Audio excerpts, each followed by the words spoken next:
Assalamualaikum warahmatullahi wabarakatuh. Innal hamdalillah nahmaduhu wa nasta'inuhu wa nastaghfiruh wa na'udzu billahi min shururi anfusina wa min sayyiati a'malina. Man yahdihillahu fala mudilla lahu wa man yudlil fala hadiya lahu.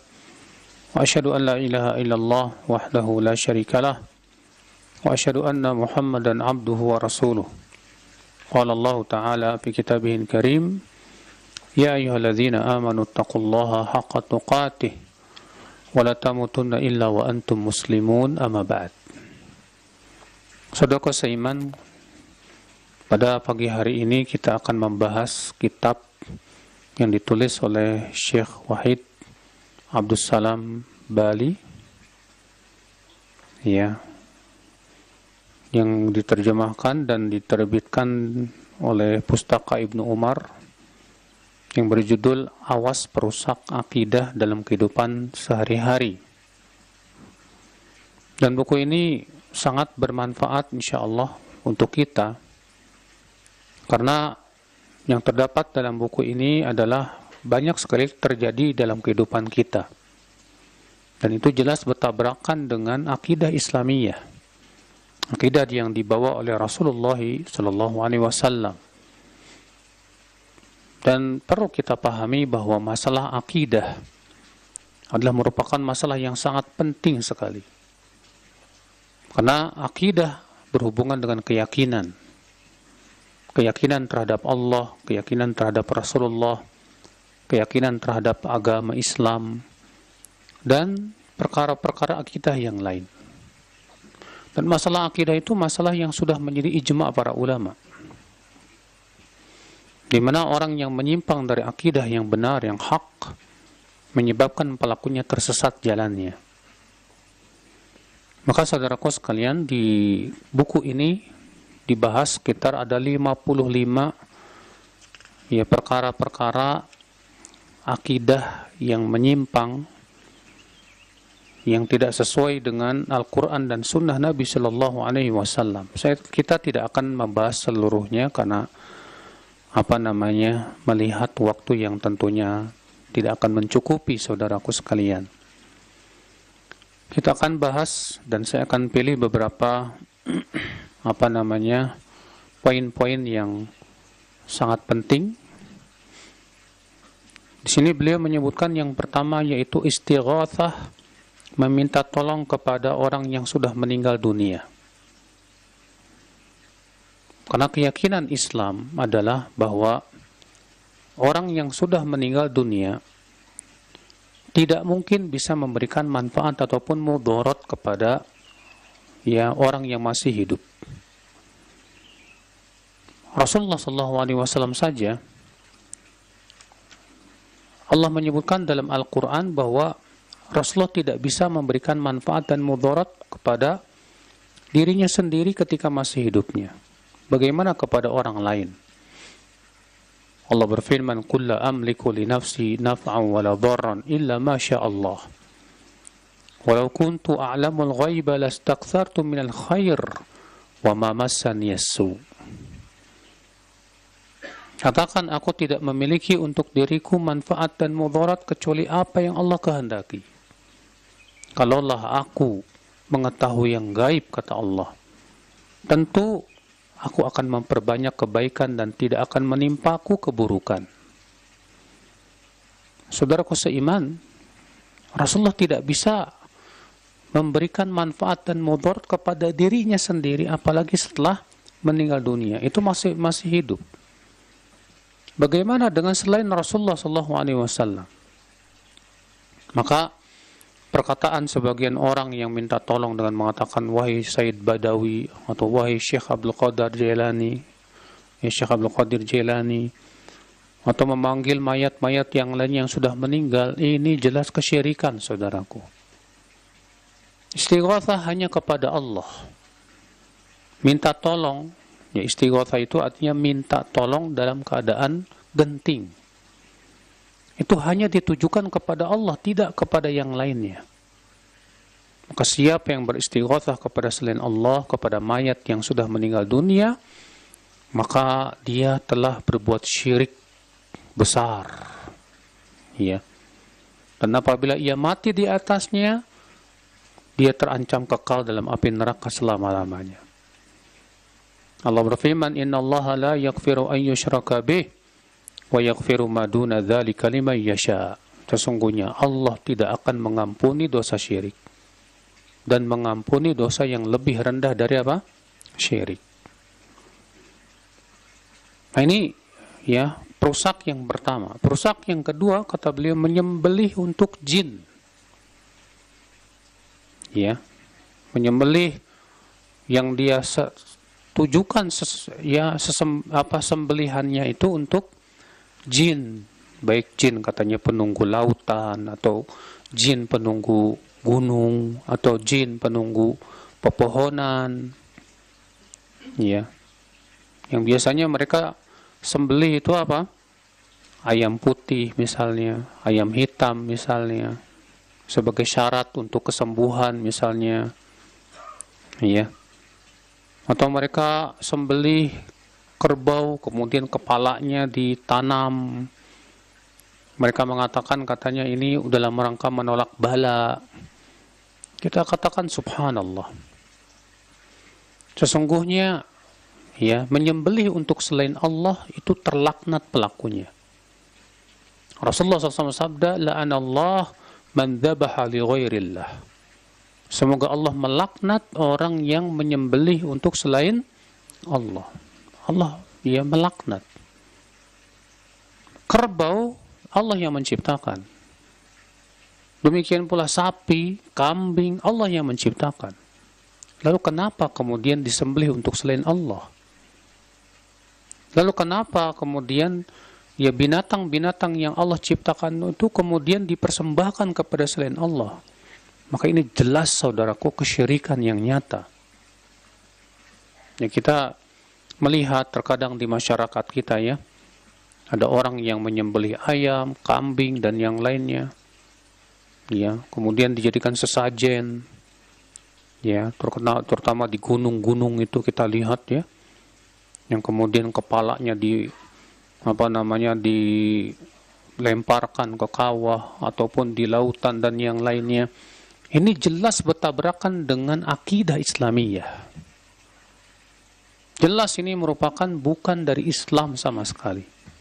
Itu jelas akidah wathaniyah, berhalaisme, yang hakikatnya ya mengagungkan selain Allah. Nah, Islam ya tidak menyetujui kesyirikan seperti ini.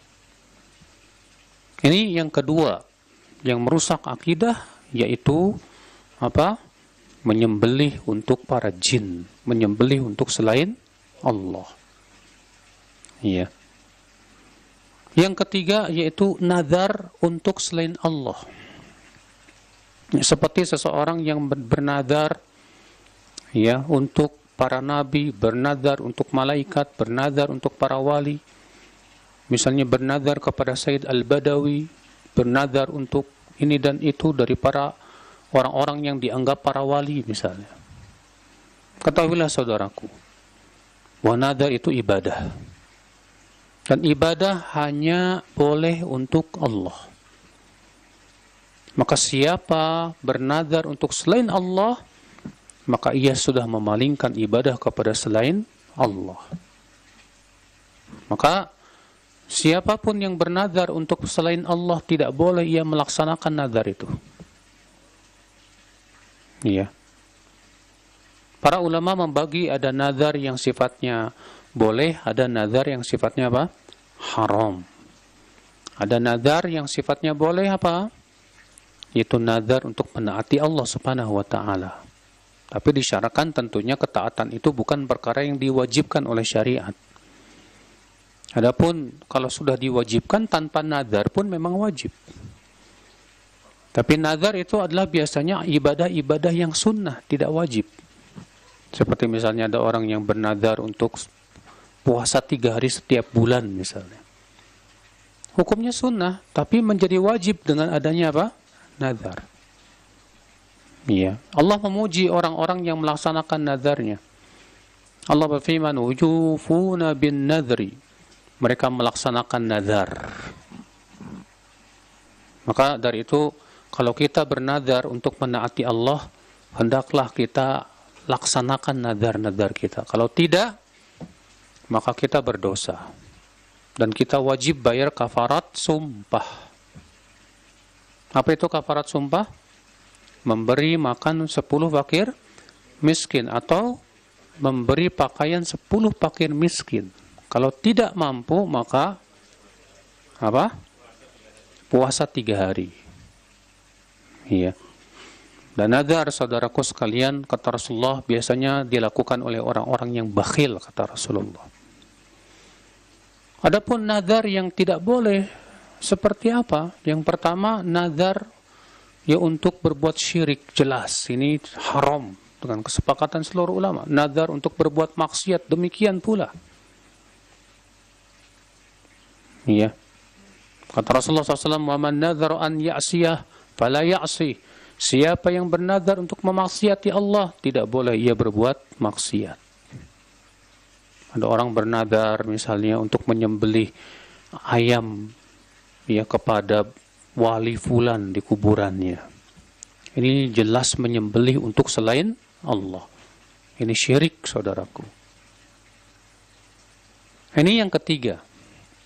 Yang keempat, meminta syafaat kepada selain Allah. Seperti orang yang mengatakan, "Wahai Rasulullah, beri saya syafaat. Wahai wali fulan yang sudah meninggal, beri saya syafaat." Meminta syafaat kepada selain Allah, ini pun termasuk syirik, saudaraku. Kenapa? Karena syafaat hanya milik Allah. Allah berfirman, "Qul lillahi syafa'atu jami'a." Katakan syafaat hanya milik Allah saja. Karena syafaat hanya milik Allah, kewajiban kita minta kepada Allah. Ya.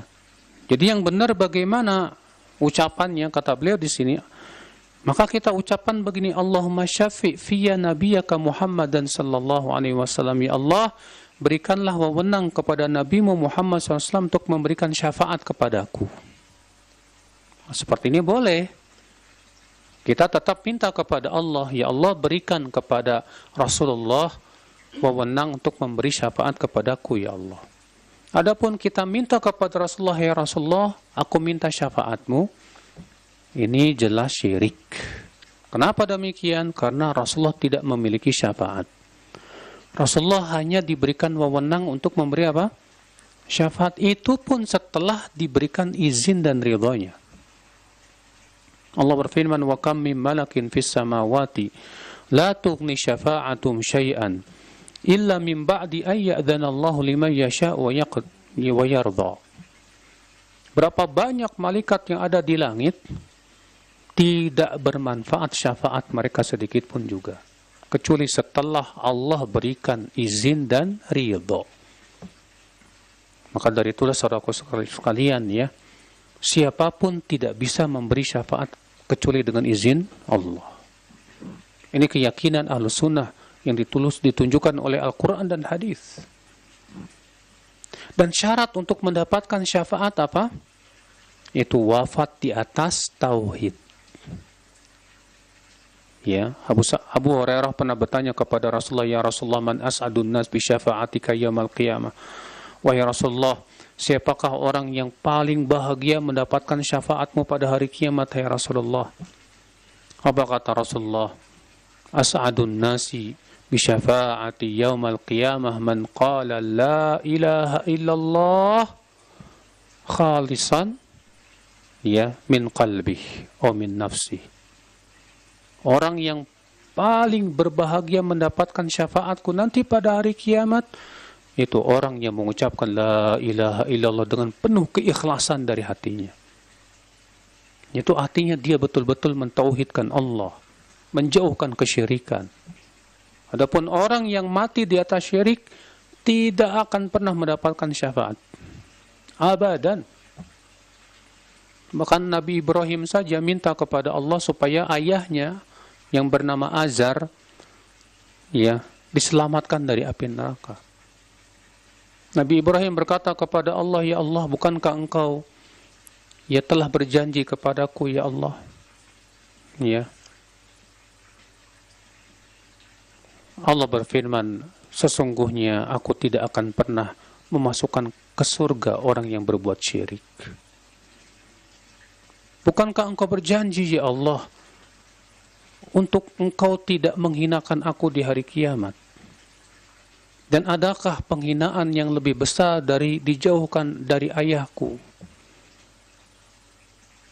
Lalu Allah berfirman kepada Nabi Ibrahim, hai Ibrahim, coba kamu lihat apa yang ada di bawahmu. Ternyata ayahnya sudah diubah oleh Allah menjadi apa? Serigala yang berlumuran dengan darah. Maka Nabi Ibrahim pun pergi meninggalkannya. Lihat ya, Nabi Ibrahim saja tidak bisa memberikan syafaat kepada ayahnya yang mati di atas kesyirikan. Maka siapapun, bahkan para nabi, para malaikat tidak bisa memberikan syafaat kepada karib kerabatnya bila ia mati di atas apa? Kesyirikan. Makanya akhi, ya, kesyirikan ini perkara yang wajib kita waspadai betul. Yang wajib kita pelajari betul agar kita jauhi. Jangan sampai kita berbuat syirik sehingga kita terhalang dari syafaat Rasulullah sallallahu alaihi wasallam. Yang kelima, tawaf di selain Ka'bah. Ya, tawaf di selain apa? Ka'bah. Kenapa? Karena tawaf itu ibadah khusus di Ka'bah saja. Allah berfirman, wal yattawafu bil baitil atiq. Hendaklah mereka tawaf di Baitul Atiq. Apa itu? Ka'bah saja. Maka siapa yang tawaf di selain Ka'bah dalam rangka mengagungkannya, sungguh ia berbuat syirik.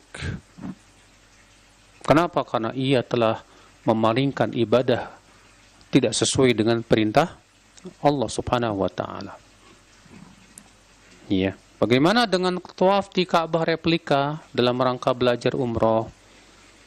Iya. Syekh Utsaimin rahimahullah memberikan fatwa tidak boleh membuat replika Ka'bah. Kenapa? Karena ini dalam rangka menghormati dan mengagungkan Ka'bah, saudaraku. Sebab dengan dibikin replika Ka'bah, kata beliau, ini menyebabkan Ka'bah menjadi apa? Tidak bernilai. Maka belajar bagaimana cara tawaf tidak harus dengan membuat replika apa? Ka'bah. Cukup misalnya divideokan atau misalnya gambar Ka'bah di papan tulis, kemudian ya kita katakan berasal dari sini Hajar Aswad, kemudian keliling demikian. Tidak sulit sebetulnya. Maka dari itu saudaraku sekalian ya, termasuk kesyirikan yaitu tawaf di selain apa? Ka'bah. Contoh misalnya tawaf di kuburan.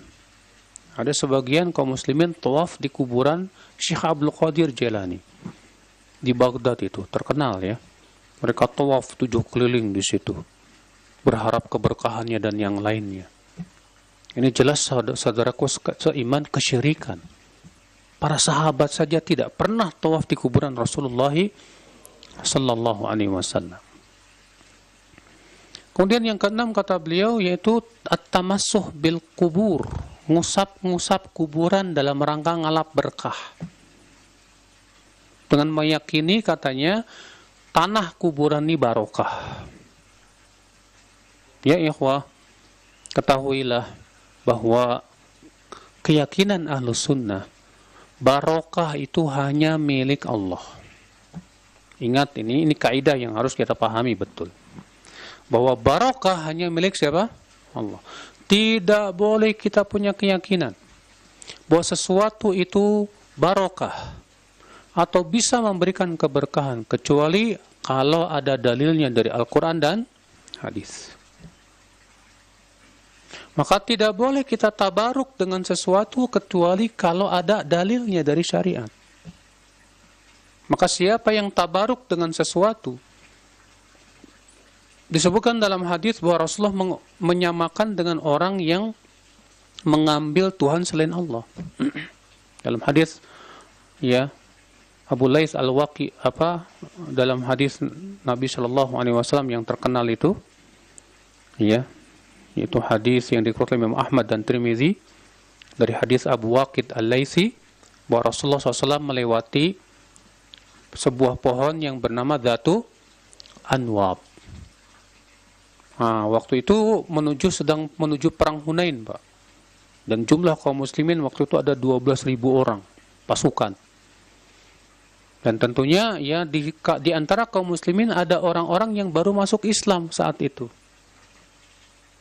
Nah, ketika melewati pohon Dzatu Anwat, di mana pohon ini adalah pohon yang tempat orang-orang musyrikin menggantungkan senjata mereka dalam rangka apa? Ngalap berkah. Nah, ketika mereka melewati pohon tersebut, rupanya orang-orang yang baru masuk Islam ini ya berkata apa? Ya Rasulullah, ij'al lana dzata anwat kama lahum dzatu anwat. Wahai Rasulullah, jadikan untuk kami pohon Dzatu Anwat sebagaimana mereka punya pohon Dzatu Anwat. Apa kata Rasulullah? Allahu Akbar. Qultum kama qalat Banu Israil li Musa. Ucapan kalian ini persis sama dengan yang diucapkan oleh Banu Israil kepada Nabi Musa ketika melewati patung sapi. Apa kata Banu Israil? Ij'al lana ilahan kama lahum aliha. Hai Musa, jadikan untuk kami sesembahan sebagaimana mereka punya apa? Sesembahan. Subhanallah, Rasulullah SAW mengumpamakan seperti itu. Dan ini mengucapkan orang-orang yang baru masuk Islam, Pak. Memang demikian. Orang kalau baru meninggalkan kesesatan tuh masih ada sisa-sisa apa? Kesyirikan pada dirinya. Makanya orang yang baru masuk Islam atau orang yang baru hijrah, baru taubat, jangan dulu naik mimbar. Lebih baik dia belajar aja udah. Untuk mengikis semua kotoran-kotoran apa? Kesyirikannya. Kadang ada orang yang baru masuk Islam udah ceramah kemana-mana, Pak. Ya, contoh misalnya pendeta masuk Islam, biarawati masuk Islam, kemudian ceramah kemana-mana. Kita katakan ya, biarkan mereka menuntut ilmu dulu deh. Untuk mengikis semua kesyirikan-kesyirikan yang ada di hatinya. Ada orang baru hijrah misalnya. Contoh aja misalnya artis baru hijrah. Langsung naik panggung. Ya, biarkan dia nuntut ilmu dulu. Biarkan dia betul-betul hijrahnya 100%. Ya. Kenapa? Karena orang yang baru hijrah, orang yang baru masuk Islam, pastilah akhi, kotoran-kotoran pikirannya yang terdahulu itu masih ada, belum bersih. Nah, ini di antara faidah yang bisa kita petik dari hadis Abu Waqid Al-Laitsi tersebut. Nah ini akhi ya, jadi ngalap berkah ke tanah kuburan. Nggak ada dalilnya dalam Al-Quran dan hadis bahwa tanah kuburan itu barokah, nggak ada. Ingat, keberkahan hanya milik Allah Subhanahu wa Ta'ala. Iya. Tidak boleh kita mengklaim suatu benda itu barokah kecuali dengan dalil. Kalau ada dalilnya nggak masalah. Air Zam-Zam contohnya, ada dalilnya kalau air Zam-Zam itu apa? Barokah. Maka ngalap berkah dengan air Zam-Zam nggak masalah. Atau misalnya dengan waktu yang mulia yang barokah seperti bulan Ramadan, ada dalilnya jelas. Saudaraku seiman ya. Kemudian yang ketujuh, keyakinan sebagian orang bahwa ada satu saat yang sial di hari Jumat. Jadi ini menganggap waktu Jumat ada waktu sialnya. Ya, kalau di masyarakat kita ini sekarang apa Pak? Menganggap angker malam Jumat. Terutama malam Jumat Kliwon. Ya, katanya di malam Jumat itu hantu-hantu bergentayangan. Padahal Nabi mengatakan bahwa waktu bergentayangannya hantu atau jin itu kapan? Ketika telah masuk waktu maghrib. Karena sebutkan dalam hadis disebutkan begitu. Apabila datang waktu malam, kata Rasulullah, masukkan anak-anak ke rumah. Masukkan anak-anak ke rumah. Fa innaha sa'atun takhtariku fiha syayatin. Karena itu saat-saat setan-setan itu bergentayangan. Kata Rasulullah apa? Tutup jendela, baca bismillah. Tutup pintu, baca bismillah. Karena setan tidak akan membuka pintu yang tertutup. Ya, terkadang banyak di antara kita rumahnya angker, Pak, banyak jinnya. Kenapa? Karena waktu maghrib dibuka. Akhirnya apa yang terjadi? Setan pada masuk. Mending yang masuk 1-2, nih satu kabilah. Iya. Iya. Ngeri kan? Makanya dari itu saudaraku ya, waktu setan bergentayangan tuh Rasulullah mengabarkan tuh di waktu ketika maghrib sampai pergi waktu isya. Ya. Nah saudaraku sekalian, kalau kita punya keyakinan bahwa malam Jumat malam angker, ini sebetulnya bertabrakan dengan keyakinan berdasarkan Al-Quran dan hadis. Itu bahwa hari Jumat hari yang mulia. Karena Nabi mengatakan apa? Afdalul ayyam, hari yang paling utama itu hari Jumat. Khairu yaumin tola'at alaih syams yaumul jum'ah. Sebaik-baik hari yang matahari terbit padanya adalah hari Jumat. Ya. Berarti malam Jumat malam mulia tidak, Pak? Malam mulia. Jangan dianggap malam angker. Justru malam Jumat itu malam mulia, saudaraku. Berarti apa yang kita lakukan dong di malam Jumat? Banyak ibadah. Rasulullah SAW mengatakan apa? Aktsiru minas sholati alayya yaumal jumu'ah wa ilatal jum'ah. Perbanyak sholawat kepadaku di hari Jumat dan di malam Jumat. Tuh lihat, banyak sholawat. Apalagi baca surat Al-Kahfi. Adapun membaca surat Yasin itu hadisnya dhaif jiddan. Yang sahih baca surat Al-Kahfi, kahfian, ya, bukan yasinan. Iya. Nah ini saudaraku, ini yang ke-8. Nah ini yang ke-8, ke-9, demikian pula ke-10, ya, yang ke-11. Ini semua berhubungan dengan kesialan-kesialan ini. Yang ke-8, keyakinan tentang daging dan ikan. Sebagai wanita ada yang berkeyakinan bahwa ASI seorang wanita yang sedang nifas akan berhenti jika ada orang bawa daging dan ikan kepadanya, katanya. Jadi kalau perempuan ini sebetulnya adanya di Mesir, Pak. Kalau di negeri kita kayaknya nggak ada kayaknya. Ada nggak kayak gini? Nggak ada ya. Di Mesir itu ada keyakinan seperti ini ya. Mereka mengatakan kalau wanita yang sedang nifas dan sedang menyusui nggak boleh dikasih daging sama sapi, ikan katanya. Wah, antum yang sedang mancing berarti nggak boleh mancing gitu. Antum yang tukang daging nggak boleh jualan daging dulu itu. Iya. Dengan keyakinan katanya mengakibatkan nanti air asinnya berhenti. Ini jelas batil. Apa hubungannya? Iya, tidak ada hubungan. Demikian pula nomor 9, keyakinan tentang besi. Sebagian orang berkeyakinan bahwa besi dapat menyembuhkan tatkala air susu wanita terhenti atau berkurang katanya. Iya. Dengan cara apa? Pisau cukur dimasukin ke air, lalu airnya buat dipakai mandi. Kita katakan ini jelas tatayur. Ya tidak dibenarkan. Tidak pernah pisau cukur menyembuhkan, saudaraku. Bahkan secara akal saja ini sangat bertabrakan dengan akal. Mana secara bukti-bukti medis ya ilmiah bahwasanya itu bisa menyebabkan air ASI bisa lancar lagi. Ini jelas tidak benar. Demikian pula nomor 10, keyakinan tentang plastik. Ada orang beli baru takut terkena ain. Apa yang terjadi? Digantungin plastik. Atau sepatu nomor 11 itu. Iya, ada orang beli baju mobil baru biar nggak terkena ain katanya digantungin sepatu. Iya. Nah, kalau di negeri kita biasanya dimandiin kembang, Pak. Dimandiin apa? kembang.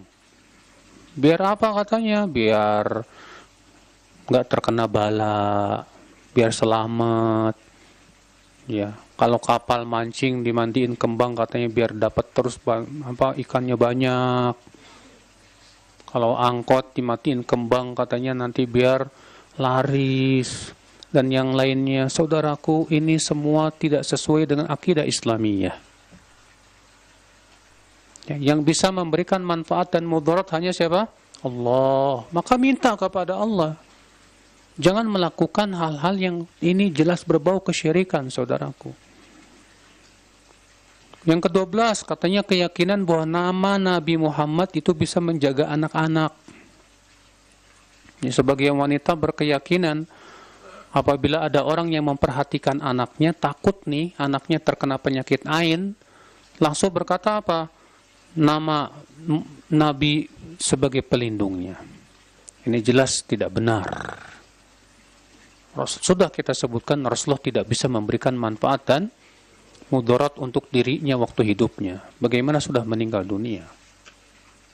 Yang benar, ya kita perlindungkan anak-anak kita kepada Allah.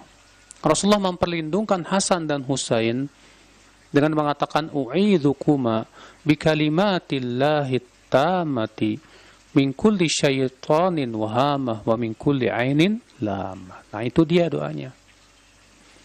Nomor 13 juga sama, ya, keyakinan tentang kayu.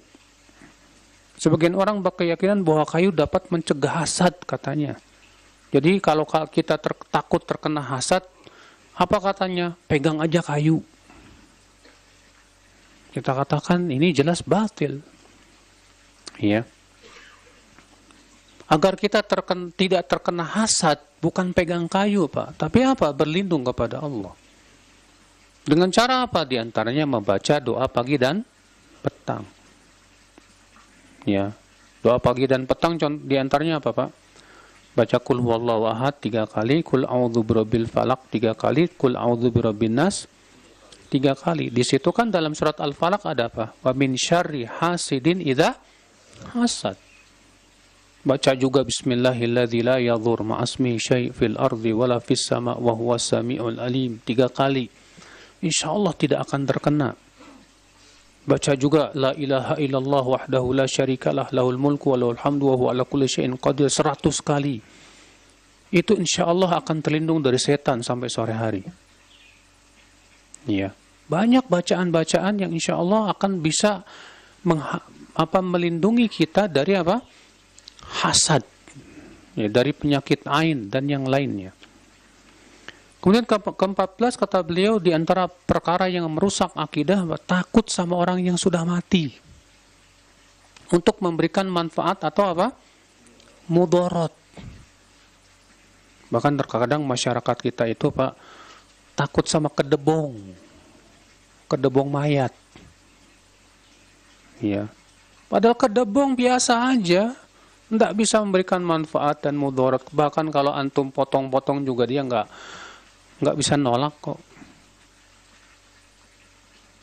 Katanya, soalnya kemarin saya ngelihat kedebong habis mandiin mayat tuh terbang. Itu dibawa setan, Pak. Dibawa jin. Memang sengaja untuk menakut-nakuti kita. Terkadang juga ada orang yang takut ke keranda mayat. Kerandanya aja takut, bener. Cuma keranda doang. Padahal keranda kan besi biasa yang tidak ada bisa memberikan manfaat dan mudarat. Bahkan orang yang sudah meninggal dunia mayat, antum mandiin aja, diem kok. Ya, antum pukul-pukul juga, walaupun nggak boleh sebetulnya ya. Tetap diem kok, nggak nangkis buat gitu kan. Ada apa kemudian kita takut sama mayat yang sudah meninggal dunia? Ya. Cuma kalau kita takut sama yang serem-serem boleh nggak? Nah itu nggak masalah. Ini takut yang sifatnya tabiat. Misalnya takut kegelapan, misalnya takut jin nanti menyerang kita atau apa? Datang dengan serem-serem seperti itu ya. Seperti itu takut yang sifatnya apa? tabiat, tapi tetap harus dilawan, Pak. Jangan dibiarkan dan jangan berlebihan. Sebab dikhawatirkan nanti jin itu mempermainkan kita, Pak. Iya, jin itu mempermainkan kita. Nah, ini saudaraku sekalian. Yang ke-15, mempercayai dukun dan para peramal. Wah, ini bahaya dalam Islam. Rasulullah SAW menganggap orang yang mendatangi dukun dan bertanya itu sholatnya tidak akan diterima 40 hari. Rasulullah SAW, man ata arrafan fasa'alahu an syai'in lam tuqbal lahu salatun arba'ina lailah. Siapa yang mendatangi arraf, paranormal, lalu ia menanyakan sesuatu kepadanya, maka tidak diterima sholatnya 40 hari. Hadisnya sahih dalam Sahih Muslim ada. Dan dalam riwayat Abu Daud, man ata arrafan aw kahinan fasaddaqahu bima yaqul faqad kafara bima unzila ala Muhammadin sallallahu alaihi wasallam. Siapa yang mendatangi dukun lalu membenarkan ucapannya, maka ia telah kafir kepada Al-Quran yang Allah turunkan kepada Rasulullah sallallahu alaihi wasallam. Kenapa? Karena Al-Quran tegas tidak ada yang mengetahui yang gaib kecuali siapa? Allah. Mungkin ada yang bertanya, Ustadz, kenapa ya dukun kok terkadang benar? Kita katakan benernya sekali, Pak, tapi bohongnya 100. Yang mengabarkan Rasulullah. Kenapa kok dukun bisa benar terkadang? Karena dukun bekerja sama dengan para jin. Kata Rasulullah SAW, para jin itu ya naik kepada temannya satu sama lainnya sampai ke langit dunia. Untuk apa? Mencuri berita dari langit. Dan mereka seringnya terkena apa? Lemparan ya api dari langit. Dan terkadang mereka berhasil mendapatkan berita dari langit, kemudian disampaikan ke jin yang di bawahnya sampai di telinga si dukun. Lalu si dukun itu ya mencampurnya dengan 100 kedustaan, kata Rasulullah SAW. Tapi anehnya, Pak, yang diingat itu 1, yang 100-nya nggak diingat tuh, Pak. Ini semua ya akhi, ya ujian buat orang-orang yang beriman. Wajib kita yakini bahwa benarnya dukun itu akibat perbuatan dia bekerja sama dengan apa? Jin. Dan memang Allah izinkan terkadang jin itu mendengar berita langit sebagai ujian buat kita. Maka dari itu hati-hati. Islam, ya akhi, tidak pernah mengizinkan kita untuk mendatangi dukun. Dan dukun jangan dikasih nama-nama yang mentereng, Pak. Orang pintar. Ada apa? Kalau orang pintar, kalau pintar itu nggak bakalan jadi dukun, Pak. Ya. Ya nggak, Bang Zul? Ya. Nggak bakalan jadi dukun. Kalau pintar tuh jadi profesor, jadi dokter, jadi para ahli kimia, jadi ini. Tuh pintar. Orang pintar itu adalah orang yang paham bahwa ini perbuatan yang dilarang oleh Allah, ini yang tidak dilarang oleh Allah. Orang yang pintar itu yang berusaha untuk mengikuti Allah dan Rasulnya. Kemudian saudaraku sekalian, yang ke-16, keyakinan tentang batu ini juga. Ya. Kalau di Indonesia itu biasanya batu akik. Kadang buat batu ini katanya punya apa? Khas apa? Penglaris. Batu ini katanya buat enteng jodoh. Batu ini katanya buat enteng rejeki dan yang lainnya.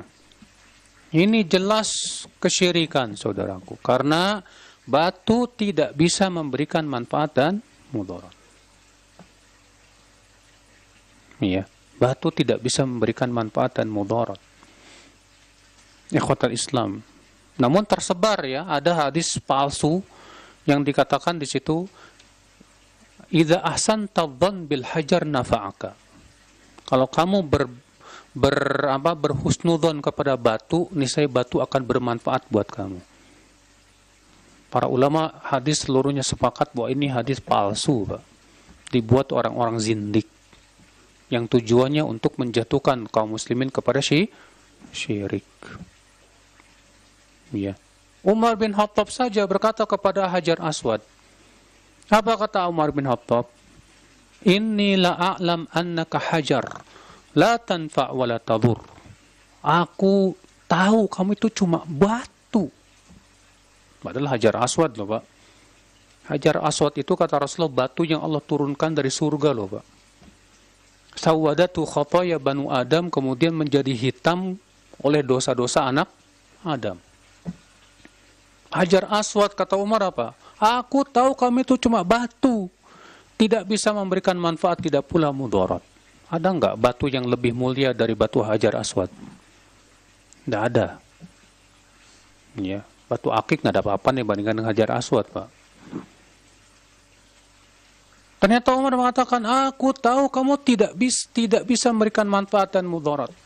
Falaula anni ra'aitu Rasulullah SAW yuqabbiluk ma qabaltu. Kalau bukan karena aku melihat Rasulullah mencium kamu, aku nggak bakal mau cium kamu. Ngapain cium kamu? Tapi karena ini ada dalilnya dari Rasulullah mencium Hajar Aswad, ya sudah saya menciumnya. Sampai demikian, Pak. Ya, cuma terkadang kaum muslimin, Pak, ada lagi punya keyakinan apa? Kiswah Ka'bah nih, Pak. Ya, terkadang orang haji itu tahu nggak, Pak? Pas tawaf tuh bawa gunting, Pak. Ngapain kiswahnya di? Makanya antum melihat pas musim haji kiswahnya suka dinaikin sama pemerintah Saudi. Kenapa dinaikin? Karena banyak yang gunting. Buat apa? Buat jimat. Buat penglaris dan yang lainnya. Ini kesyirikan, saudaraku seiman. Azani Allah wa iyyakum. Ya. Ke-17, keyakinan tentang plasenta atau ari-ari. Ini juga di masyarakat kita banyak ini. Ya, kalau di masyarakat kita kan mereka punya keyakinan bahwa ari-ari itu saudara kembarnya bayi. Jadi katanya ari-ari ini harus dikubur dengan cara tertentu. Bahkan sebagian masyarakat ada yang dikubur pakai lampu sambil dipelototin katanya. Biar si bayi nanti nggak kurang ngajar sama orang tuanya katanya. Macam-macam deh keyakinannya. Padahal tidak ada dalil sama sekali. Iya. Yang ke-18, keyakinan tentang tulang. Ini juga sama. Iya. Sebagian petani, apabila hasil dari kebun sayuran, tomat atau terong mereka menurun atau rasanya tidak enak, mereka buat api unggun dengan tulang keledai atau tulang anjing sebagai bahan bakarnya. Kemudian diasapi itu kebunnya tersebut. Ya, supaya apa katanya? Supaya hasil kebunnya tambah bagus dan enak rasanya. Ya. Kalau di masyarakat kita terkadang, Pak, ketika gagal panen pakai apa coba? Hah? Atau hama tikus dan yang lainnya. Saya pernah ya di suatu daerah sana, di daerah Sumatera Utara, ya ketika saya pulang kampung sama istri di sana di Sumatera Utara ya, qadarullah waktu itu memang lagi banyak hama tikus, Pak, sehingga banyak jagung-jagung yang gagal panen. Rupanya ada orang pintar situ membuat sebuah tulisan bahasa Arab. Kemudian difotokopi banyak-banyak, kemudian dibilang, ini tolong kertas ini ditanam aja di dalam tanah. Dan anehnya kata mereka benar, tikus-tikusnya pergi. Lalu kemudian saya dikasih kertas tersebut, saya lihat. Di awalnya baca ada surat apa? Al-Baqarah. Alif Lam Mim dzalikal kitabu la raiba fihi hudal lil muttaqin. Cuma 5 ayat. Di tengahnya permintaan kepada jin. Permintaan kepada apa? Pakai bahasa Arab. Kemudian di akhirnya surat Ali Imran 5 ayat pertama. Nah, mereka masyarakat situ meyakini ini bacaan Al-Qur'an. Ini dari Al-Quran kok, nggak masalah. Ya. Setelah saya baca, nih, kalian paham nggak bahasa Arab? Enggak, saya bacakan ya. Saya bacakan. Ini permintaan kepada jin. Jadi yang ngusir tikus itu jin. Dan ini jelas kesyirikan karena kalian minta kepada para jin itu. Ini hati-hati saudaraku, ini subhanallah ya, memang jin ini terkadang begitu sengaja tuh ya. Jin itu mengundang para tikus, Pak. Supaya para petani melakukan kesyirikan. Ya. Kalau di masyarakat juga banyak yang bikin sesajen terkadang di sawah-sawah. Ya, supaya tidak terkena hama dan yang lainnya. Ya subhanallah. Ini jelas kesyirikan saudaraku sekalian ya. 19, keyakinan tentang lilin, sama ini juga. Ya. Jadi kalau ada orang mau ngasih nama anak, dibikin beberapa lilin. Nanti lilin itu dikasih nama. Lilin yang paling lama matinya, itu namanya di situ diambil. Mungkin di masyarakat kita tidak ada. Tapi di daerah Mesir sana ada. Ya, di tempat kelahirannya penulis buku ini, Syekh Wahid Abdul Salam Bali. Iya. Kalau di negeri kita jin lilin tuh buat ini biasanya, Pak. Itu kerjasama sama babi ngepet atau yang lainnya cari kekayaan. Iya. Nanti malam-malam ya cuma pakai cawat doang. Iya. Terus katanya jadi babi ngepet. Nanti kalau ada masalah itu apinya goyang-goyang katanya, ditiup biar selamat dan yang lainnya. Ini jelas juga kesyirikan saudaraku, kerjasama dengan para jin. Na'udzubillah, nasallallahu salamata wal afiyah. Ke-20, keyakinan tentang darah dengan cara melemuri dinding rumah dengan darah. Ya, sembelih kerbau, sapi atau kambing, darahnya diambil supaya apa? Ya, supaya rumahnya selamat dari bala, petaka, bencana, dan yang lainnya. Ini juga merupakan keyakinan yang menyesatkan, saudaraku sekalian. Kalau di negeri kita biasanya ditulisin tuh di pintunya itu Raja. Ya, untuk menolak bala. Kalau ayat kursi boleh nggak? Ayat kursi tempel di pintu biar nggak kemalingan. Kita katakan ya akhi, Rasulullah tidak pernah melakukan itu. Ayat kursi juga nggak bisa nolak maling, Mbak. Ya. Kewajiban kita apa dong yang harus kita lakukan? Yang kita lakukan baca tuh ayat kursi. Rasulullah mengatakan siapa yang baca ayat kursi sebelum tidur, ia akan dilindungi dari setan sampai pagi hari. Baca ayat kursi setiap pagi dan petang. Adapun kemudian dipajang, tidak pernah dilakukan Rasulullah, tidak pula para sahabat, tidak pula para tabi'in, tidak pula para tabi'in. Kalau itu baik tentu mereka sudah melakukannya. 21 juga sama. Keyakinan bahwa jika wadah pecah maka wadah itu membawa keburukan katanya. 22 keyakinan tentang serpihan. Sebagian orang ada yang membakar kemenyan di rumah atau tempatnya dengan kayu-kayu serpihan sebagai pembakarnya. Pengasapan ini diyakini dapat menghilangkan hasad katanya. Iya. 23 keyakinan tentang zodiak. Wah, ini banyak nih, Pak. Zodiak. Kamu lahir bulan April. Oh, berarti Taurus.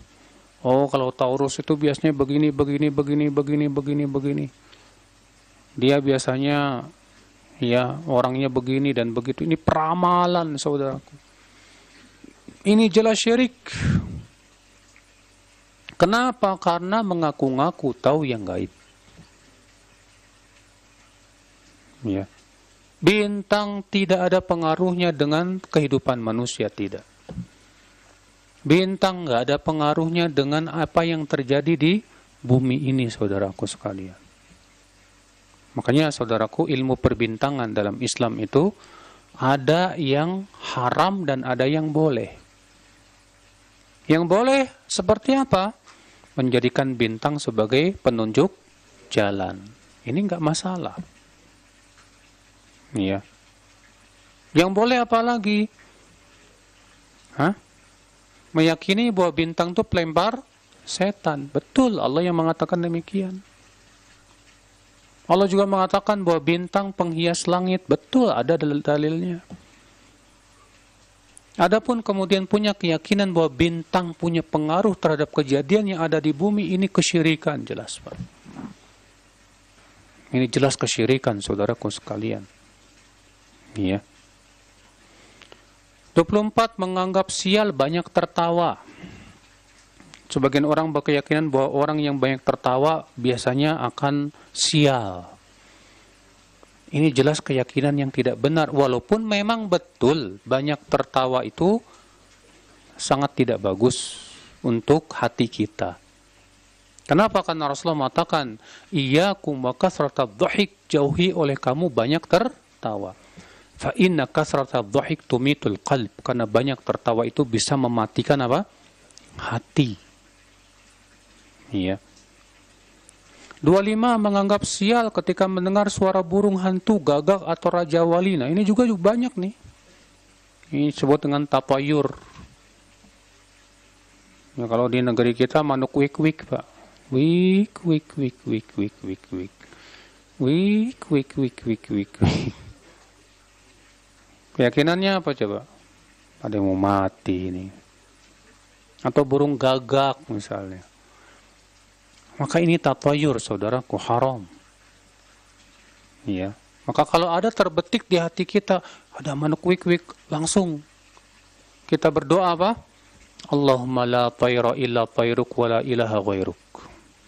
Ya Allah, tidak ada kesialan kecuali dengan izinmu, dan tidak ada ilah selainmu.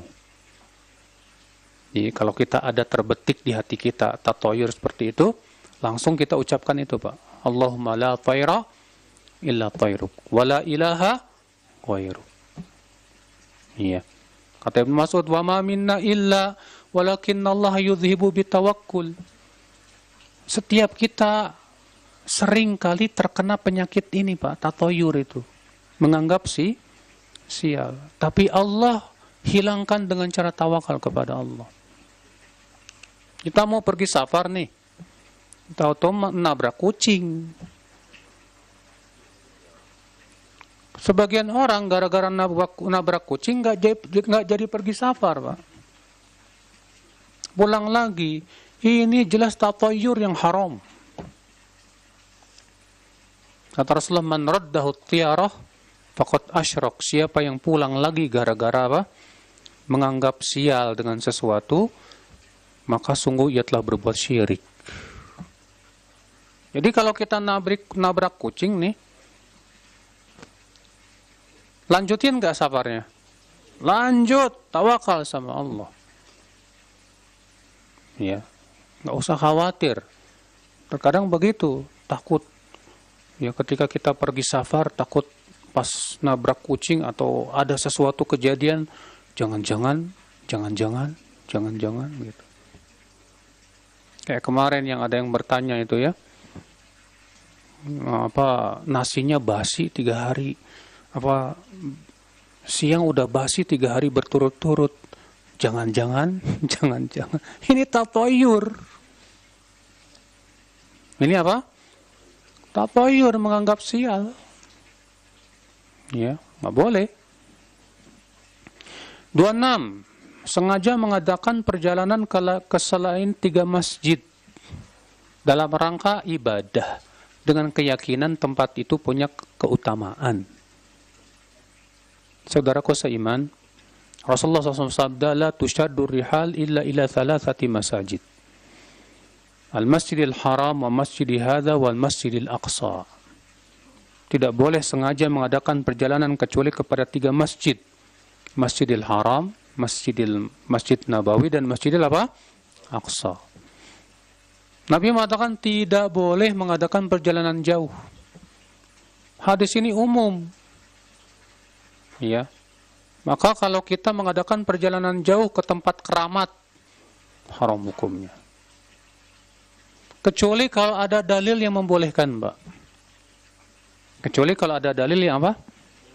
Seperti kita pergi jauh untuk menuntut pergi jauh untuk bisnis, atau pergi jauh untuk tamasya, boleh mubah-mubah saja, nggak masalah. Iya. Adapun kemudian kita pergi ke suatu tempat yang dianggap keramat untuk ibadah di sana dengan keyakinan bahwa itu ada keutamaannya, mana dalilnya?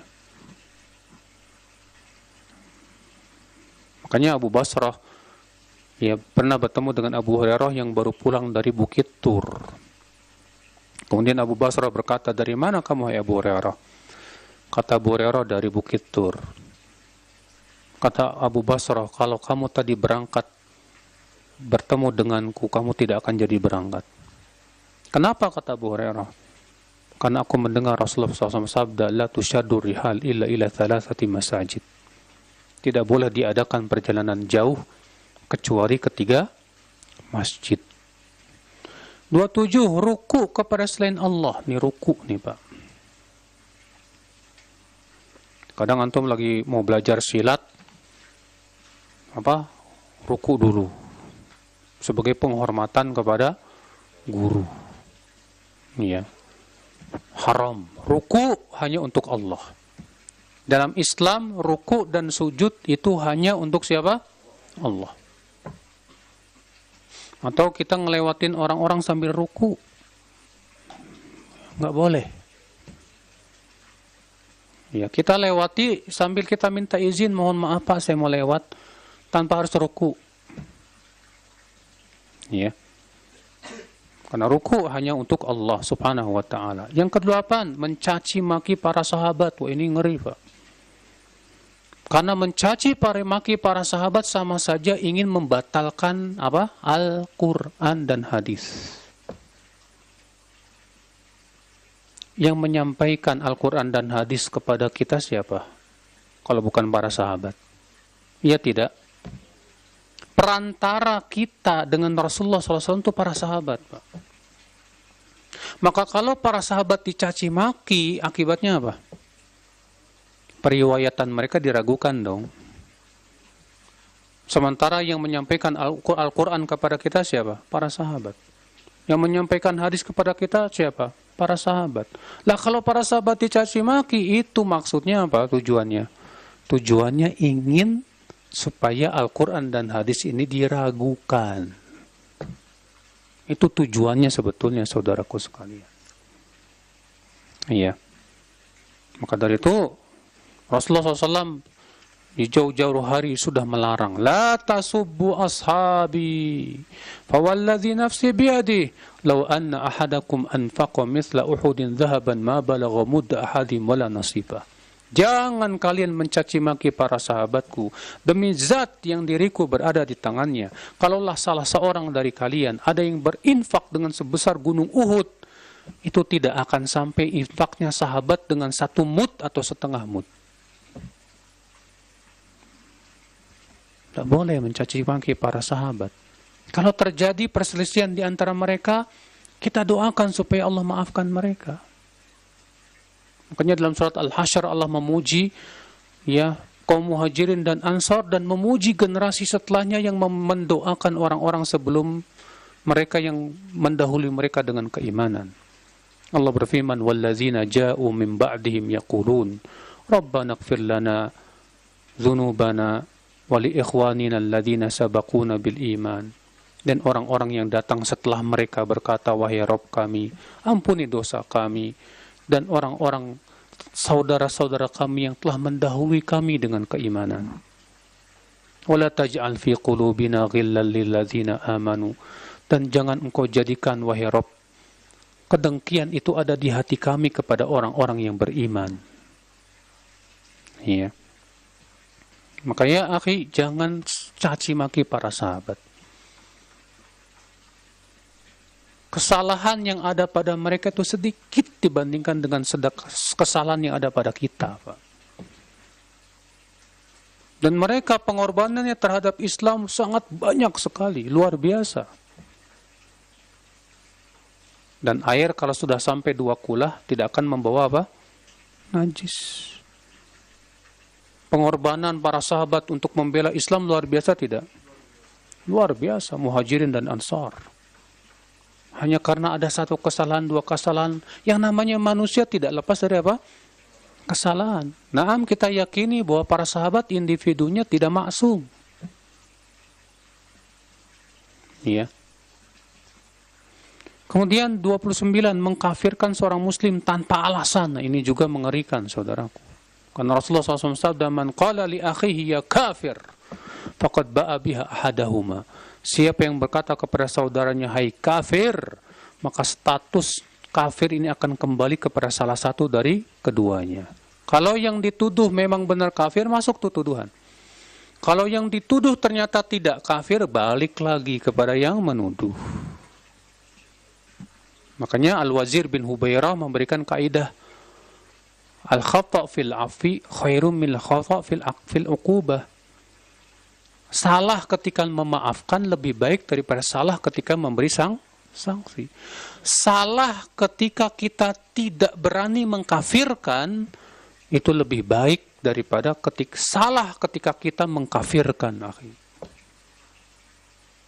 Hati-hati saudaraku sekalian, masalah kafir mengkafirkan itu berat. Para ulama telah menyebutkan tentang syarat-syaratnya. Siapa yang boleh mengkafirkan bukan sembarangan orang, Pak. Kalau mengkafirkan orang yang di luar Islam, naam. Semua hatta orang awam wajib punya keyakinan itu. Boleh nggak orang awam mengkafirkan orang Yahudi, orang Nasrani? Nggak masalah, karena itu sudah jelas. Iya. Tapi untuk mengeluarkan seorang Muslim dari Islam, berat, tidak boleh sembarangan. Tidak boleh sembarangan orang. Harus dia menguasai apa? Kaidah-kaidahnya. Ya. Menghukumi sesuatu itu sebagai bid'ah saja, nggak boleh sembarangan. Kata Syekh Ali Hasan dalam kitab beliau, ilmu usulul bidah, orang yang boleh menghukumi sesuatu itu bid'ah atau tidak, harus memenuhi 2 syarat. Syarat yang pertama, menguasai sunnah Nabi Sallallahu Alaihi Wasallam. Syarat yang kedua, menguasai kaidah-kaidah usul bidah. Kaidah-kaidah untuk menghukumi suatu perkara itu bid'ah atau bukan. Apalagi untuk menghukumi sesuatu itu kafir. Berat, Pak. Iya. Dan membahas tentang kaidah-kaidah kafir mengkafirkan tentu bukan di sini tempatnya, karena itu panjang sekali ya. Mungkin kita khususkan pada suatu waktu tentang kaidah-kaidah dalam kafir mengkafirkan. Itu butuh pembahasan ya. Karena banyak syubhat ya seputar hal itu. Yang ke-30, mengambil orang Yahudi atau Nasrani sebagai pelindung penolong. Ya. Akhi, Allah melarang kita mengambil Yahudi dan Nasrani sebagai wali. Allah berfirman, ya ayyuhalladzina amanu la tattakhidhul yahuda wan nasara awliya. Ini surat Al-Maidah ayat berapa? Pernah viral loh. Hah? Al-Maidah ayat 51. Hai orang-orang yang beriman, jangan kamu jadikan Yahudi dan Nasrani sebagai aulia. Apa aulia itu, Pak? Aulia itu jamak dari wali. Apa itu wali? Wali itu dari wala. Artinya apa? Orang yang kita berikan loyalitas. Baik dia pemimpin, baik dia teman akrab kita, masuk padanya. Makanya makna aulia ini luas. Yang artinya kita berikan loyalitas kepada dia. Ya, maka tidak boleh kita memilih pemimpin untuk diri kita dari selain muslim. Tidak boleh pula kita mengambil teman yang sangat kita percayai, akrab, dan kita curhat dari selain muslim. Allah yang melarang demikian. Allah berfirman, ya ayyuhalladzina amanu la tattakhidhu bitanatan min dunikum. Hai orang-orang yang beriman, jangan kamu ambil bitanah. Bitanah itu siapa? penasehat, teman akrab yang kita minta nasihatnya, minta apa namanya, ya, yang kita curhat sama dia dari selain kalian. Ya, berteman dengan non-muslim boleh nggak masalah, silahkan. Tapi jangan jadikan mereka sebagai apa? Teman akrab yang bermakna wali. Bermuamalah dengan non-muslim boleh nggak masalah, diizinkan. Hatta Rasulullah SAW menggadaikan baju perangnya kepada Yahudi. Tapi dalam masalah agama, lakum dinukum waliyadin. Iya. Kita orang Islam tuh nggak usah diajarin tentang toleransi, Mas. Cuma masalahnya di masyarakat kita ini banyaknya toleransi yang kebablasan, Mas. Iya. Toleransi yang diinginkan oleh mereka adalah apa? Supaya kita pertama ikut-ikutan ngerayain perayaan mereka, atau setidaknya kita mengucapkan selamat. Iya. Padahal toleransi itu artinya sebatas membiarkan. Adapun kemudian kita disuruh ikut sama-sama merayakan atau selamat, la wallah, itu bertabrakan dengan akidah Islam. Ibnu Qayyim mengatakan seluruh ulama sepakat ijma haramnya mengucapkan selamat buat apa? Perayaan agama lain. Tidak boleh. Kenapa? Karena itu berhubungan dengan kesyirikan mereka. Berhubungan dengan apa? Kesyirikan mereka. Karena agama kita, agama tauhid. Agama kita hanya mengakui bahwa satu-satunya ilah yang berhak disembah hanya siapa? Allah subhanahu wa ta'ala saja. Kemudian 31, kemudian juga 32, 33, ya. 35 juga sama. Itu berhubungan dengan merayakan hari-hari besar selain hari raya Idul Fitri dan Idul Adha. Akhi, hari raya dalam Islam cuma 2. Apa itu? Idul Fitri dan Idul Adha. Maka tidak boleh mengadakan hari raya yang lainnya. Cukupkan dengan 2 hari raya itu saja. Hari Ibu.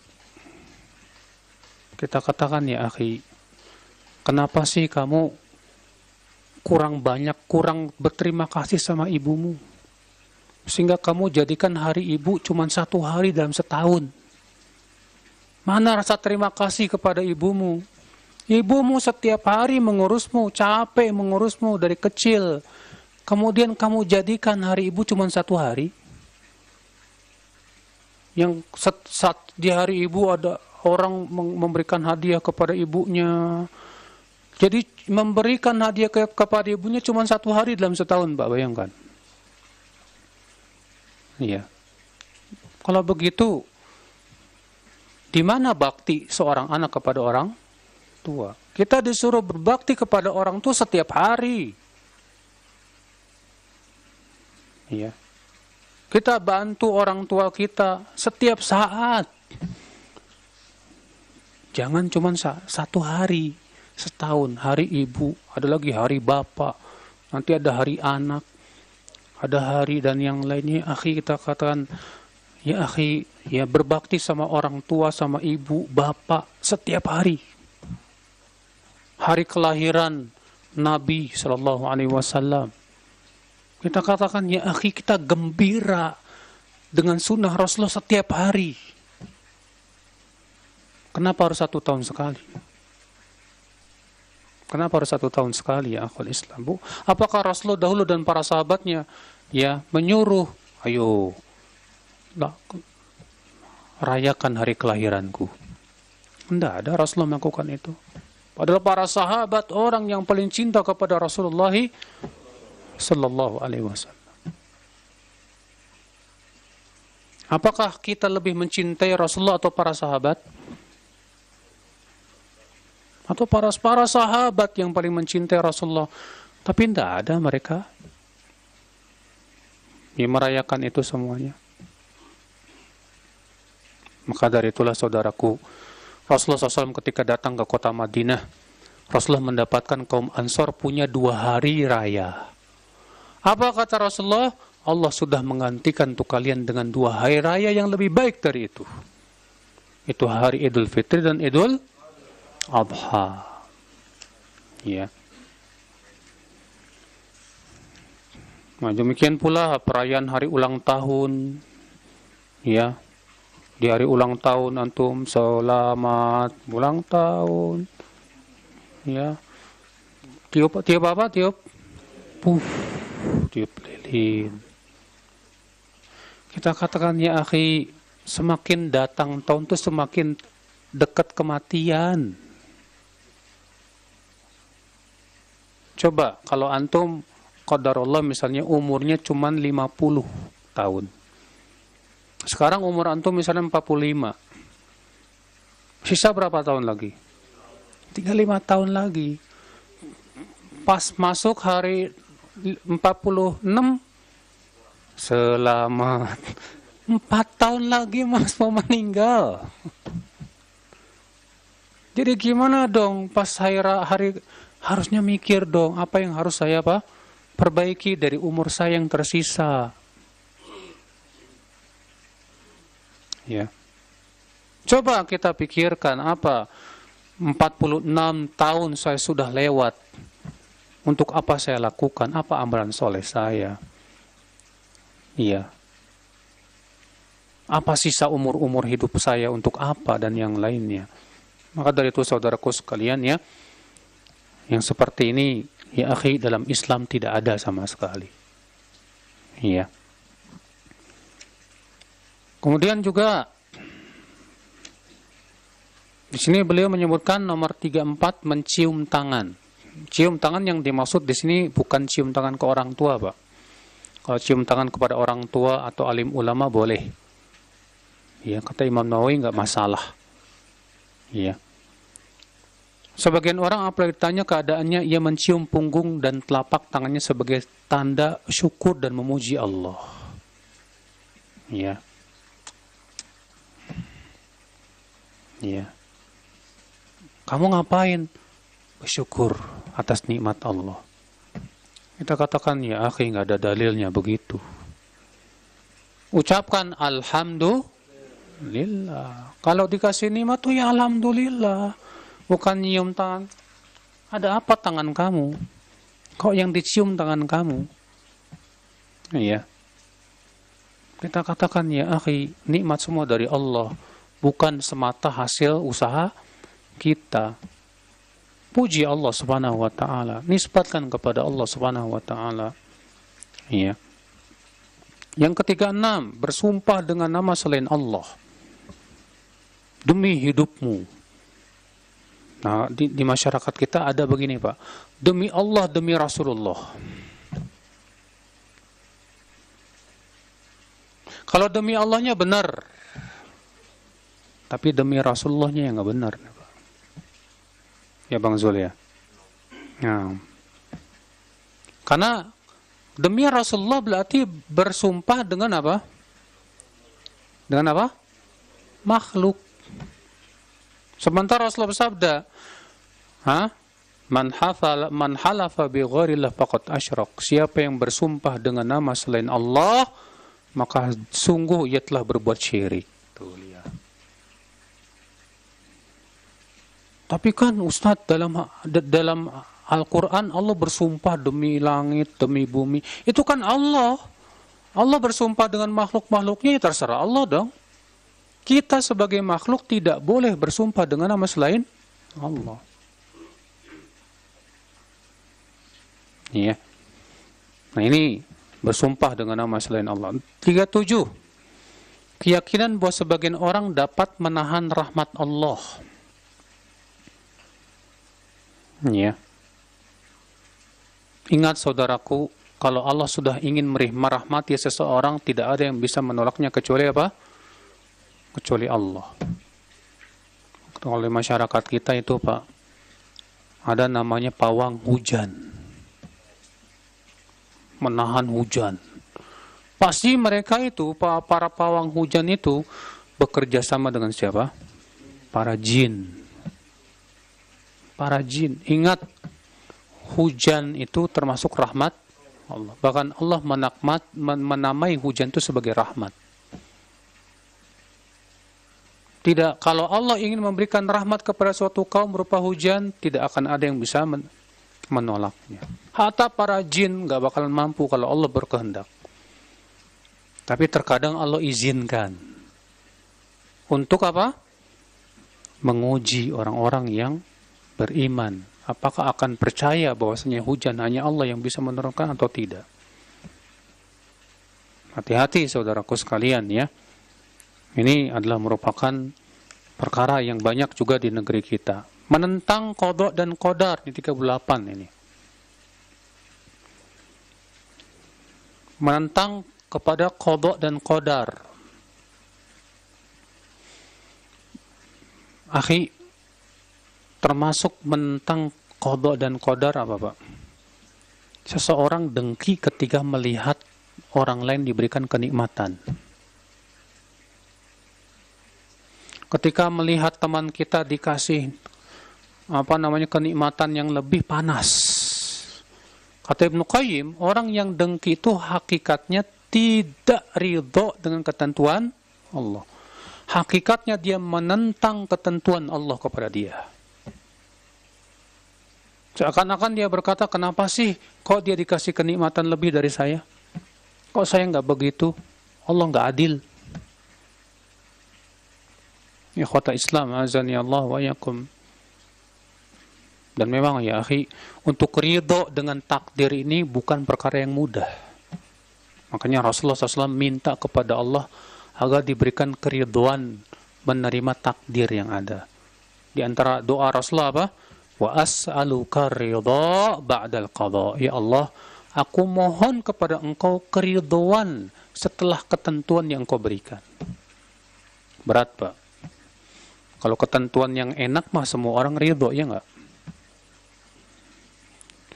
Banyak di antara kita ketika diberikan ketentuan yang pahit, berat untuk menerima secara ridho, itu berat, Pak. Maka dari itu, ya akhi, berusahalah kita mohon kepada Allah supaya Allah berikan kepada kita apa? Ridho menerima ketentuan Allah. 39. Keyakinan tentang akar kayu manis. Katanya kalau dibersihkan di depan suatu tempat maka akan mendatangkan keberkahan. Ya. Memang yang namanya kayu manis itu berkhasiat untuk kesehatan, betul, nggak masalah. Tapi punya keyakinan bahwa kayu manis itu barokah, mana dalilnya? Ya. Keyakinan tentang musang. Sebagian orang berkeyakinan bahwa apabila hewan yang bernama musang dikubur hidup-hidup di depan suatu tempat, maka akan menarik rezeki dan keberkahan. Wah, ini ngeri. Sudah gitu dosa lagi menyiksa hewan. Ya. 41. Keyakinan tentang burung gagak dan tekukur. Ini juga tadi sudah kita bahas ya.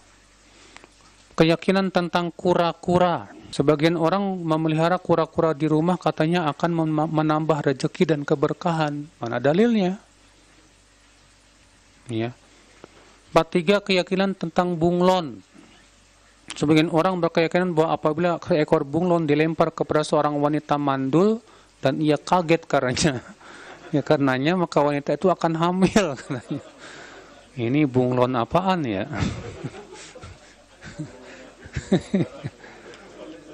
Ya.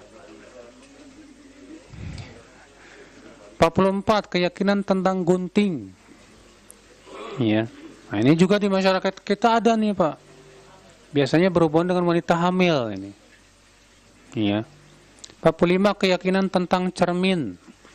Sebagian orang berkeyakinan bahwa bercermin di malam hari tidak dibolehkan. Sebagian lagi berkeyakinan bahwa membiarkan cermin di malam hari tanpa penutup akan menyebabkan keguguran orang hamil dan yang lainnya. Ini semua batil. Ya. 46. Keyakinan tentang menyapu rumah.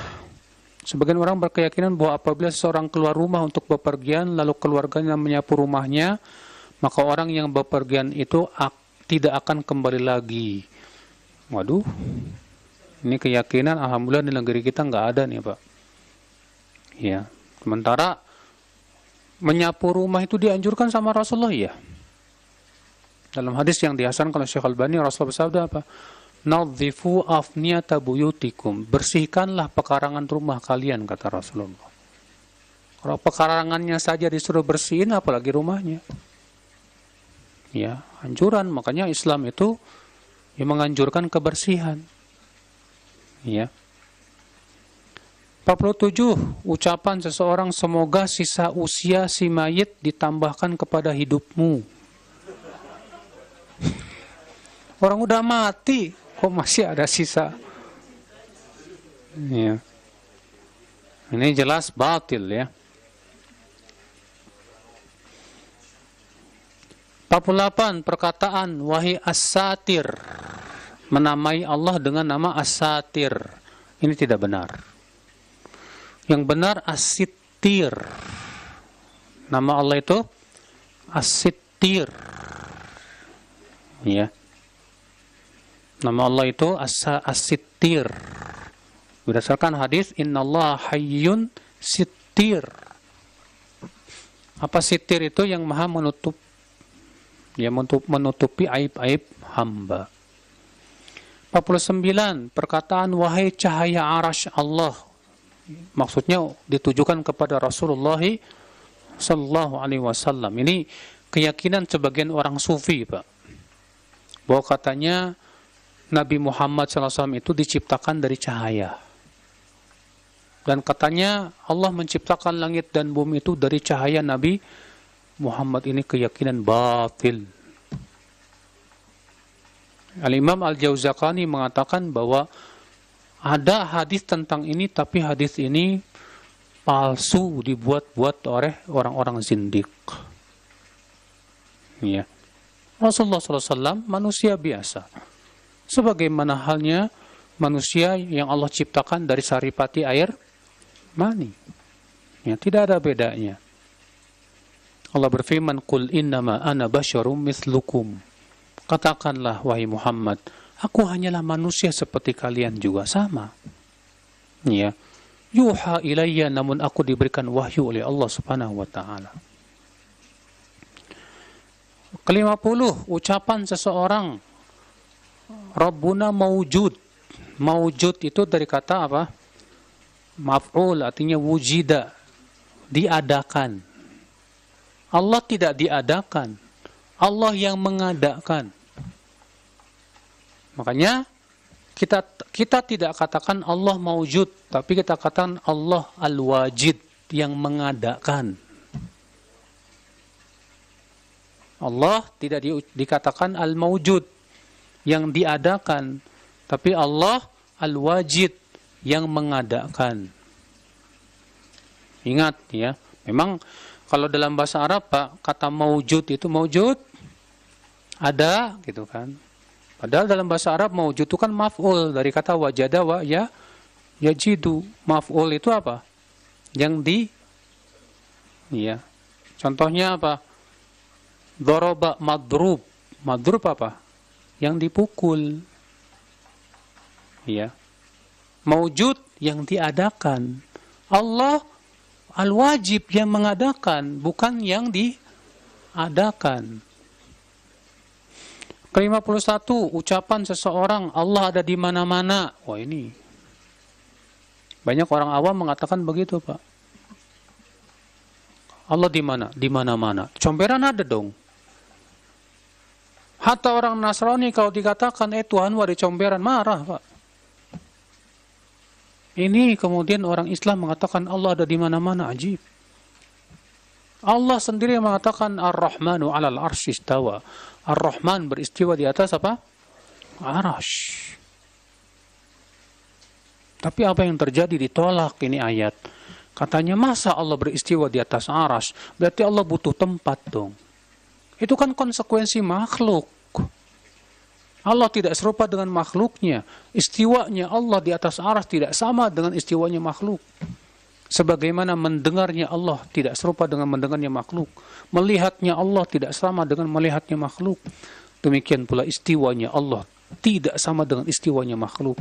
Tidak ada konsekuensi makhluk. Jadi Allah beristiwa di atas arsy tanpa butuh tempat. Naam. Tanpa butuh arsy. Naam. Kalau kamu, saya mau tanya, yakin nggak Allah mampu untuk beristiwa di atas arsy tanpa butuh tempat? Mampu tidak? Kalau kamu katakan Allah tidak mampu, Allah lemah dong. Kalau kamu katakan Allah mampu karena Allah ala kulli syai'in qadir, ya sudah, tetapkan saja bahwa Allah beristiwa di atas arsy tanpa Allah butuh kepada tempat. Mudah bagi Allah Subhanahu wa taala. Iya. Saudaraku sekalian. 52. Ucapan ya Rabb, aku tidak meminta disimpangkan dari qada, tapi aku mohon kelembutan-Mu padanya. Iya. Ini doa yang tidak pernah diucapkan oleh Rasulullah, Pak. Kewajiban kita minta kepada Allah supaya diberikan qada yang baik. Makanya antum kalau doa istikharah apa, Pak? Isinya, Allahumma inni astakhiruka bi'ilmik wa astaqdiruka biqudratik wa as'aluka min fadlikal azim fa innaka taqdir wal aqdir. Ya. Kemudian apa isinya? Allahumma in kana hadza al-amr khairan li fi dini wa ma'ashi wa aqibati amri faqdurhu li wa yassirhu li thumma barik li fi wa in kana hadza al-amru syarran li fi dini wa ma'ashi wa aqibati amri fasrifni anhu wasrifhu anni waqdur liyal khaira haitsu kan thumma raddini bih. Ya Allah, kalau memang urusan ini baik untukku, ya Allah, untuk hidupku, agamaku, dan akibat urusanku nanti, maka tolonglah takdirkan ya untukku, mudahkan untukku ya Allah, dan berkahi.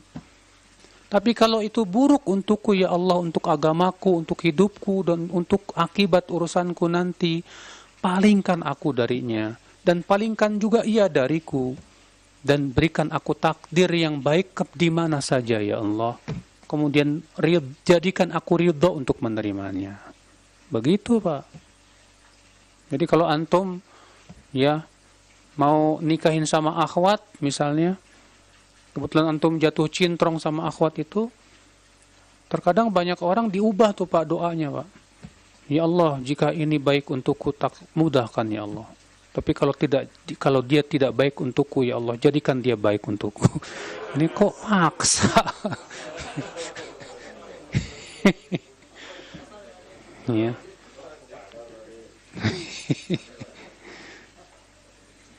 Ini ya Pak Dea.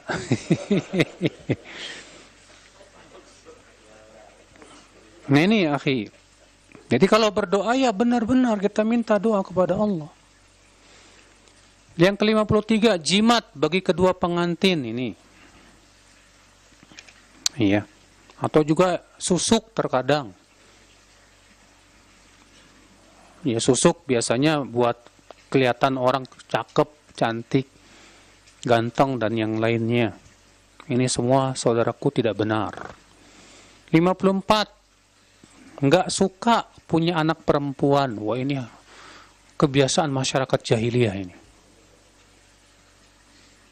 Ya, Rasulullah SAW menyebutkan tentang keutamaan punya anak perempuan, Pak. Rasulullah sabda, manibtuliya min hadhil banat bisyai'in fa ahsana ilaihinna kunna lahu sitran minan nar. Siapa yang diuji dengan anak-anak wanita, maksudnya diberikan oleh Allah anak perempuan, lalu ia berbuat baik kepada anak-anak perempuannya, maka anak perempuan itu menjadi penghalangnya dari api neraka. Juga Rasulullah bersabda, man ala jariyataini hatta tablugha jaa yaumal qiyamah ana wa huwa wa dhamma asabi'ahu. Siapa yang mengurus 2 anak perempuan. Lalu ia berbuat baik dan sampai keduanya balik, maka aku dengan dia dekat nanti pada hari kiamat. Masya Allah. Ya. Makanya akhi ya, hadis-hadis tentang keutamaan memelihara anak wanita ternyata lebih banyak, Pak. Lebih banyak dibandingkan memelihara anak. Makanya kalau antum punya anak laki perempuan semua, alhamdulillah, keutamaan besar buat antum ya akhi. Ya. Itu jadi sitrum minan nar. Makanya nggak usah sedih ya. Soalnya antum juga bakalan jadi paling ganteng di keluarga antum. Ya kan? Ya, anaknya perempuan semua. Ya, antum jadi anak orang paling ganteng di keluarga. Karena nggak ada laki-laki yang lain. 55 yang terakhir. Perkataan permisi Tuan. Minta izin lewat kepada jin. Biasanya ini ngelewatin apa? Pohon, jembatan, dan yang lainnya. Kalau naik mobil biasanya pakai tintin. Yang benar kita ucapkan a'udzu bikalimatillahi tammati min syarri ma khalaq. Demikian alhamdulillah. Ya, 55 perusak yang harus kita jauhi ini secara ringkas telah kita bahas. Dan berusahalah saudaraku sekalian, sebetulnya bukan cuma 55, masih banyak yang lainnya yang harus kita waspadai dari akidah-akidah yang merusak. Kewajiban kita adalah berusaha untuk menjauhinya. Wallahu a'lam. Ada yang mau bertanya? 1, 2, 3, 4, 5. Udah cukup 5 aja ya. Silakan. Berkaitan dengan materi kalau bisa.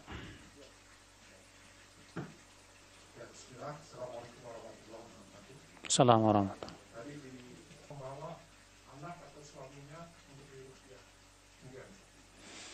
Itu lebih baik tanyakan dulu kepada ahlinya. Sini ada Ustadz Husain Mubarak ya, yang udah biasa malang melintang meruqyah orang-orang terkena sihir. Ya, antum bisa tanyakan, ini benda yang tiba-tiba aneh ini ada gimana?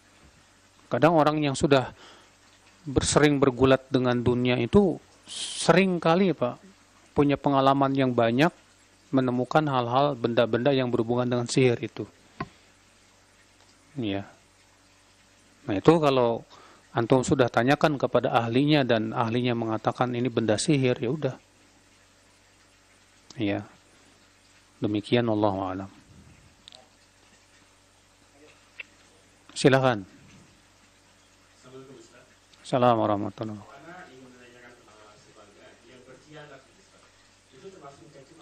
Termasuk. Ya, bahwa sahabat yang turun di perang Uhud itu katanya berkhianat, termasuk. Para sahabat itu saudaraku, ketika turun hendak mengambil ghanimah, bukan karena serakah, karena ingin dapat apa? Dunia. Gimana dikatakan mereka itu serakah sementara mereka sudah meninggalkan harta benda mereka untuk hijrah ke kota Madinah?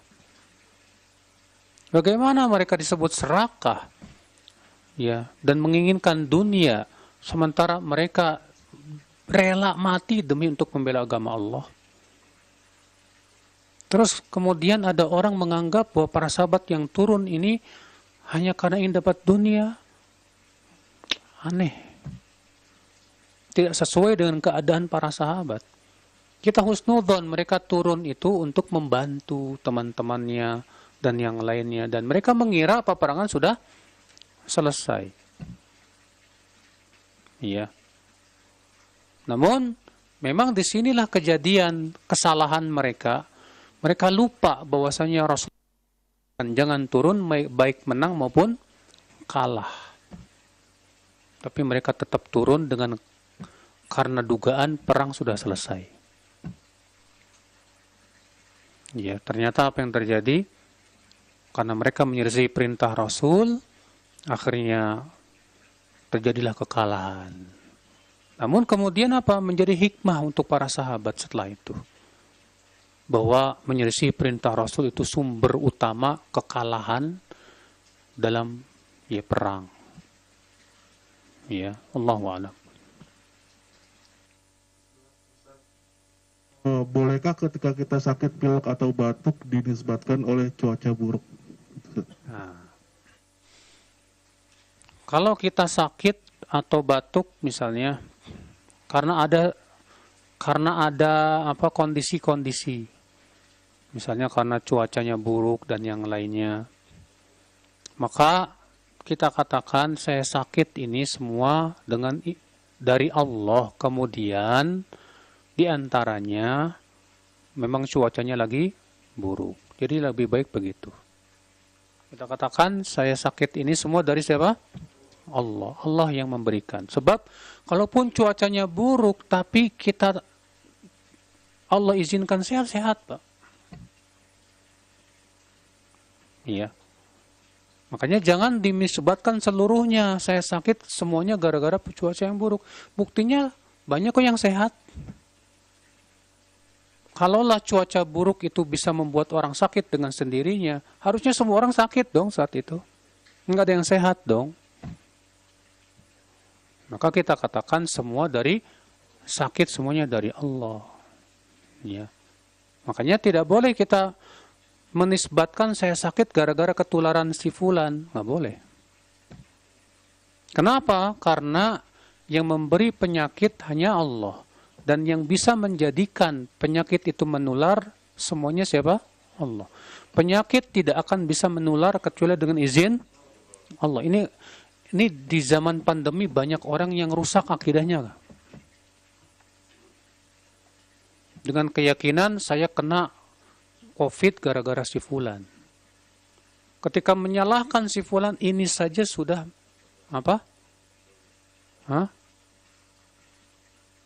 Seakan penyakit menular dengan sendirinya tanpa izin Allah. Jadi gimana dong? Kewajiban kita katakan apa?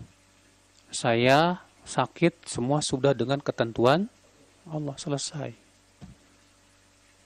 Ketentuan Allah Subhanahu wa taala. Iya. Makanya saya pernah, Pak, berobat sama dokter paru-paru.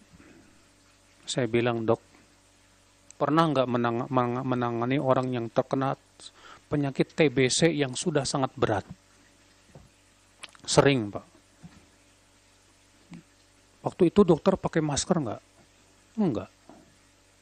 Kok dokter nggak kena? Ya alhamdulillah, Allah masih berikan saya kesehatan. Masya Allah. Berarti itu menunjukkan ya dok ya, bahwa penyakit itu tidak menular kecuali dengan izin Allah. Paham itu baik-baik.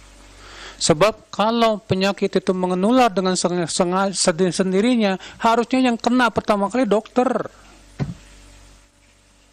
Dan semua ahli kesehatan sepakat bahwa TBC itu penyakit menular loh, Pak. TBC itu penyakit apa? Menular. Tapi wajib kita yakini di sini bahwa TBC atau apapun tidak akan menular kecuali dengan izin dari Allah Subhanahu wa taala. Ini keyakinan ini harus kita betul-betul pertahankan ini, Pak. Jangan sampai rusak gara-gara Covid ini. Keyakinan ini. Jadi kalau antum misalnya kena Covid, jangan salahkan si fulan, jangan. Memang murni Allah berikan sama kamu. Cuma lewat si fulan betul bisa jadi misalnya, tapi jangan salahkan. Ya. Jangan salahkan si fulan dan yang lainnya, jangan. Ya. Nah ini supaya kita tidak apa? Tidak menjadikan orang itu sebagai apa? Kambing hitam. Antum tahu sendiri di zaman Covid ini orang ditakuti banget, Pak. Ya, kalau orang kena Covid itu kayak kalau ketemu orang kena Covid itu kayak ketemu hantu yang melebihi ya kalau kelong wewe ya. Apa gitu ya? Oh, menakutkan sekali sudah. Ya. Ini akal Islam, kita katakan tidak layak seperti itu seorang muslim yang punya akidah kepada Allah Subhanahu wa ta'ala. Kalau ada orang kena COVID, ya udah kita bantu. Kita berusaha untuk apa? Bukan malah dikucilkan. Seperti dulu tuh kan dikucilkan banget, Pak. Dikucilkan tuh kayak apa sudah. Mengerikan sekali, subhanallah. Iya. Taib. Terakhir, silakan. Oleh, kalau nggak salah, Husain Haikal membawakan satu kisah salah seorang sahabat Nabi yang bernama Utsman bin Affan radhiyallahu an, bahwa menulis di situ salah satunya Utsman bin Affan itu sebagai sahabat yang nepotisme. Apakah ini bagian daripada larangan dari hadis itu? Ini termasuk mencaci maki sahabat, menuduh Utsman nepotisme. Sekarang pertanyaannya, Pak, apakah nepotisme itu mutlak haram dalam Islam? Kalau antum punya orang dalam, ya, kemudian antum dimasukkan oleh orang dalam ke perusahaan, nepotisme bukan? Nepotisme, tapi dalam Islam boleh, nggak masalah. Ya, itu mimbab apa? Memberikan manfaat kepada saudara kita, sesama Muslim. Makanya nepotisme dalam Islam tidak mutlak haram. Yang haram itu nepotisme dalam masalah penegakan hukuman had. Ada orang mau dipancung gara-gara dia membunuh orang. Kemudian antum memberikan sebagai saudara, memberikan apa?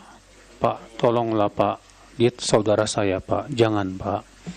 Haram dalam Islam. Iya. Nah ini, maka dari itu nepotisme sendiri, ya, dalam Islam sekali lagi saudaraku sekalian tidak mutlak haram. Dan penulis buku yang antum sebutkan itu sendiri secara akidah dan manhajnya bermasalah. Ya. Baik, saya kira cukup sampai di sini ya. Semoga yang saya sampaikan bermanfaat. Mohon maaf yang saya sampaikan bila yang benar ada semua, apabila ada yang benar semuanya dari Allah Subhanahu wa taala, dan apabila ada yang salah maka itu semua dari kekurangan ilmu saya dan dari syaitan. Dan saya mohon maaf bila ada kata-kata yang tak berkenan di hati. Subhanakallah bihamdik, asyhadu an la ilaha illa anta, astaghfiruka wa atubu ilaik. Assalamualaikum warahmatullahi wabarakatuh.